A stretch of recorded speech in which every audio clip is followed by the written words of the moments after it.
Yan po natin yung naging trahedya sa may karagatan na Masbate kaninang umaga. Ayon sa kapatid ng kapitan, reliever ika nga lang daw siya doon sa lumubog na barko.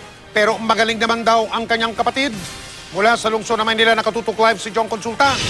John. Mike, napasugod niya dito sa tanggapan ng Philippine Coast Guard itong kapatid ng kapitan na si Maria Luz Gabitanan at sinasabi nga niya na siya ay nag-aalala, abot langit ang kanyang pag-aalala para sa kanyang kapatid. Opo, yun gusto ko kasi makita. Nang mabalitaang lumubog ang Roro vessel na Lady of Mount Carmel, hindi raw kinabahan nung una si Maria Luz dahil hindi naman daw ito ang barkong sinasakyan ng kanyang kapatid. Pero nang makita sa telebisyon ng kapatid, doon na siya nag-alala. Gusto raw sana niyang umuwi agad sa Masbate, pero wala na itong masakyang biyahe.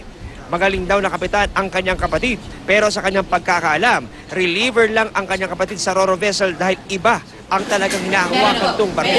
Manalangin lang din kami para sa kanya, sa kanyang safety.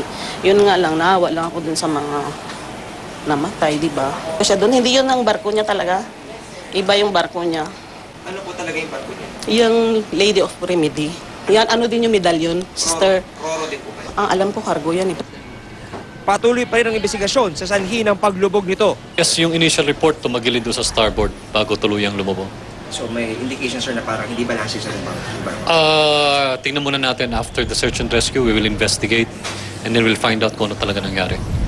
Nakalista sa passenger manifest ng Roro ang 55 pasahero at crew pero di raw kasama sa listahan ang driver ng bus at pahinante ng truck. Ayon sa PCG, isa raw itong malinaw na violation. Pinangakong sisiyasati ng Coast Guard ang pangyari para di na raw maulit ang ganitong aksidente.